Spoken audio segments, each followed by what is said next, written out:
With this section, we start talking about vector fields, and this begins our whole chapter on vector calculus. So now we're going to be looking at integrating directed quantities.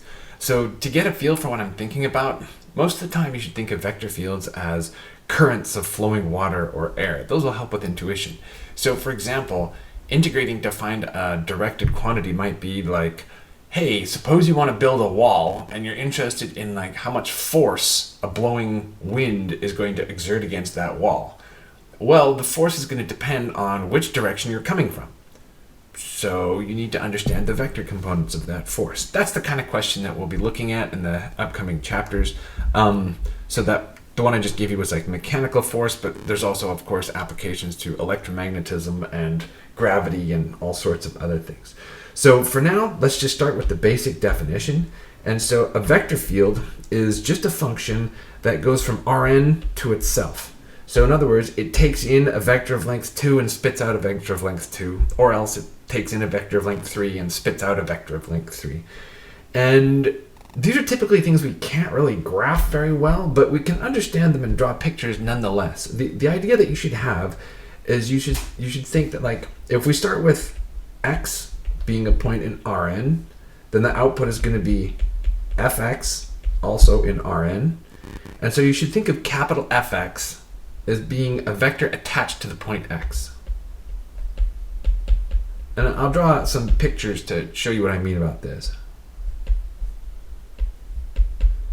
So it attaches a vector of length n, and that vector of length n is going to be fx.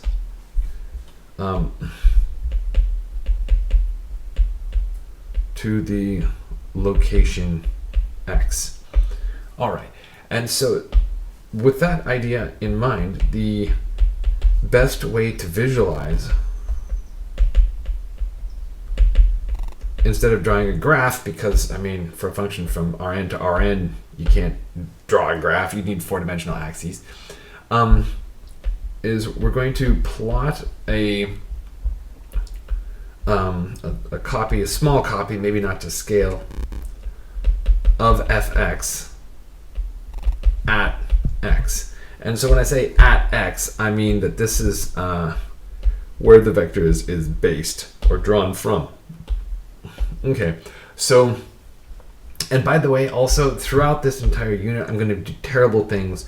Like at one moment, I'll talk about f of x, where x is an element of Rn. So actually x is equal to x1, x2, maybe x3, depending on what we're looking at.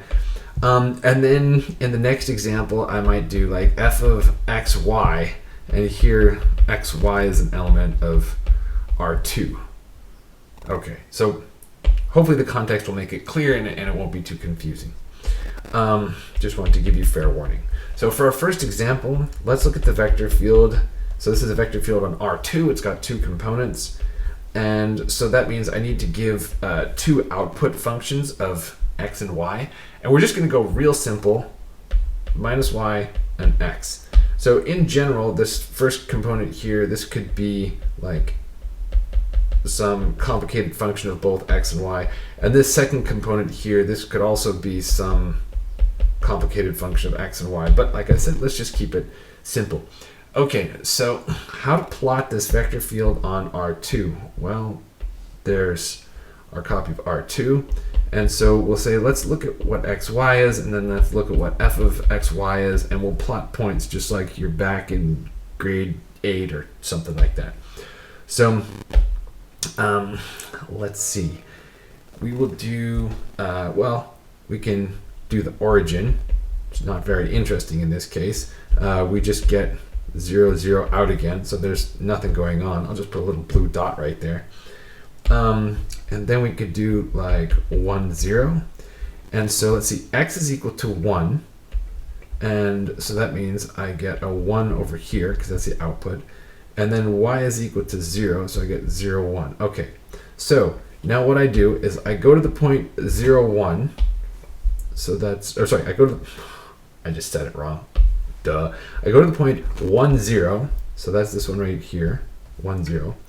and I draw a copy of the vector 0, 1. And so what does 0, 1 look like? It looks like this one right here. So I draw a copy of that right there, based at that point. Okay, so now let's go on to our next point, this one over here. So this is the point 0, 1. And so now, let's see, I apply the function and I get -1 comma 0. So I do a little sketch on my little dopey axes and go, okay, so -1, 0, that's going to be this one here that points to the left. So I go to my dot and I draw an arrow pointing 1 unit to the left. And now I take, let's do this one up here. So that one is 0, 2. And so this is going to be -2, 0. So now I've got a longer vector pointing to the left. So something like that. And if I do, let's see, so if I take the point here at 1, 1, then I get the point -1, 1. And so let's see, so -1, 1, okay, so that's this guy here. And so I draw a little, there he is.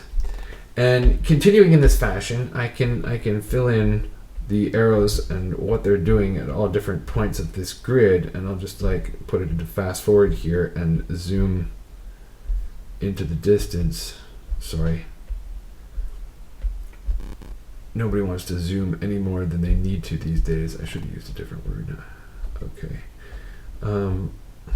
There we go. Okay, so you can see there are these they're pointing you to, sort of directing you around and around in circles. It actually looks kind of like a pinwheel, but all right. So that's how we plot a vector field. And so now these, sometimes you can get some mileage out of a vector field you've already plotted by adapting it appropriately. So let's look at another example now. And for this one, this is actually a very famous vector field. We'll talk later about it, like why it's so cool. And it looks like the same thing that we had a moment ago, but now we're dividing it by this factor. So this is the same thing as, so notice that this is a scalar, and so I can multiply that scalar through both components of the vector. So this is the same thing as -y over x squared plus y squared, x over x squared plus y squared.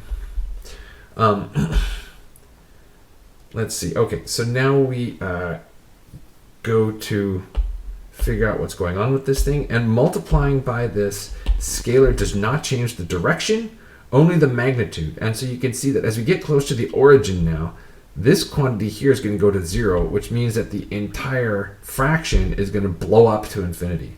So this one's actually not defined at the origin.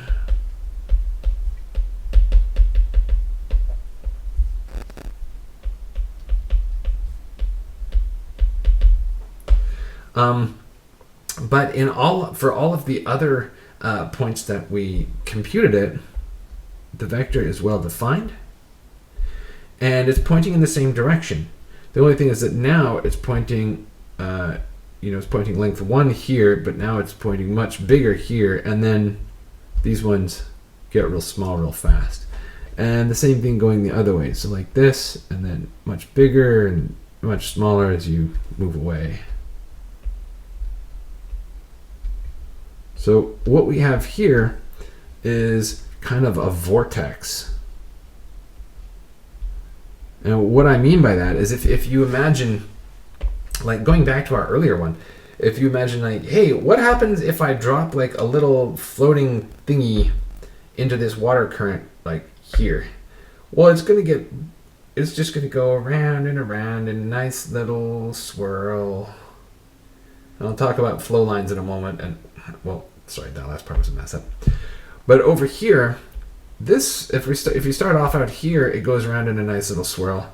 But if you start off in closer, it goes like super fast. Well, that didn't really show up with my laser, but out here, it's going to be going super slowly,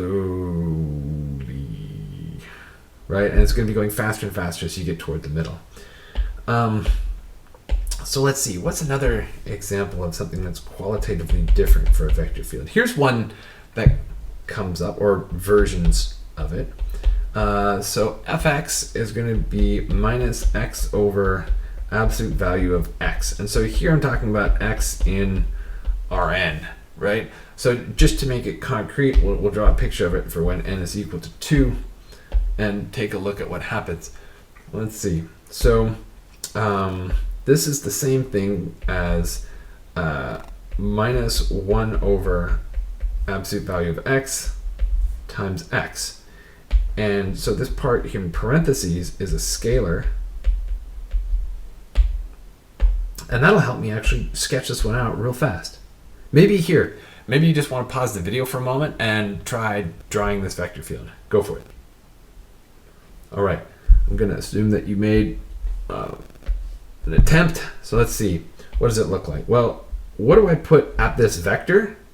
Well, let me back up. First, what I'm going to do, just as sort of a warm-up, is I'm going to sketch the vector field f of x equals x, and then we'll incorporate this scalar quantity into it.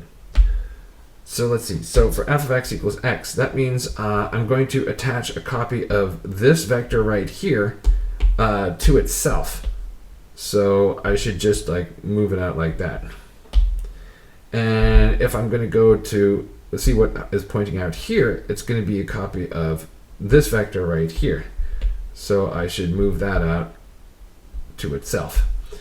And carry on like this, right? So I've got one like this, and one like that, and outward and outward.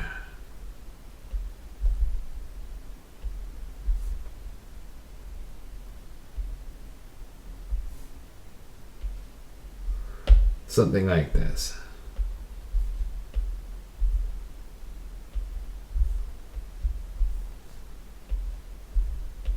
Okay, so I'm being pretty sloppy here, but I think you get the general idea of kind of how this looks.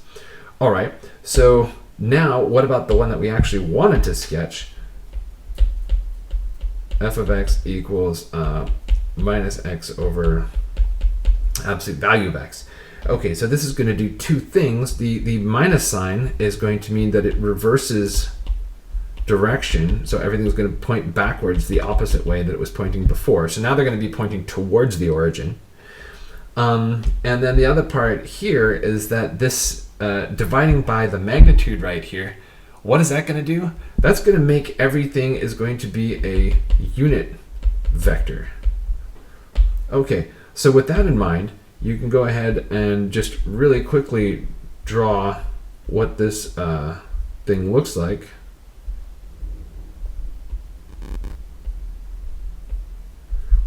Any point that you start at, you just draw a little unit vector pointing toward the origin.